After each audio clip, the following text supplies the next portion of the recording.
61வது விடுதலை திருநாளையொட்டி தேசிய கொடியை ஏற்றி இந்த விடுதலை திருநாளை கொண்டாடுகின்றோம். 300 ஆண்டு காலம் இந்தியாவில் வெள்ளைக்காரர்களுடைய ஆட்சி நடைபெற்றது. அந்த ஆட்சியை விரட்டுவதற்காக இந்த நாட்டின் பலதரப்பட்ட மக்கள் மிகப்பெரிய அளவில் தியாகங்களை செய்து 1947 ஆகஸ்ட் 15 சுதந்திரம் பெற்றிருக்கின்றோம். இன்று நாடு ஒரு இக்கட்டான ஒரு சூழலை சந்தித்துக் கொண்டிருக்கின்றது. வெள்ளைக்காரன் நாட்டை விட்டு வெளியேறிவிட்டான்.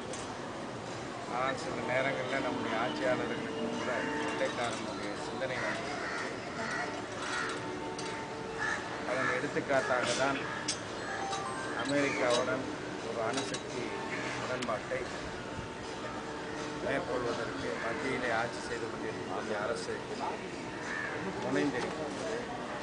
இது நாட்டை மீண்டும் அடிமைப்படுத்தக்கூடிய ஒரு செயலாக இருக்கிறது. அதேபோல பயங்கரவாதிகளுக்கு மதம் கிடையாது.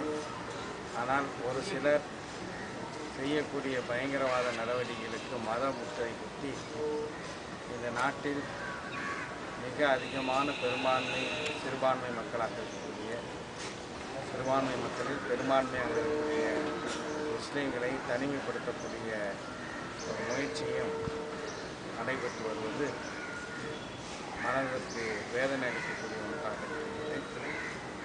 இந்த விடுதலை திருநாளிலே நாட்டிலே சமூக நல்லிணக்கம் தலைத்தோங்கவும் நாடு தன்னுடைய சுதந்திரத்தை தொடர்ந்து தக்க வைத்துக் கொள்ளவும் நாடு பல்வேறு துறைகளிலே முன்னேற்றமடையவும்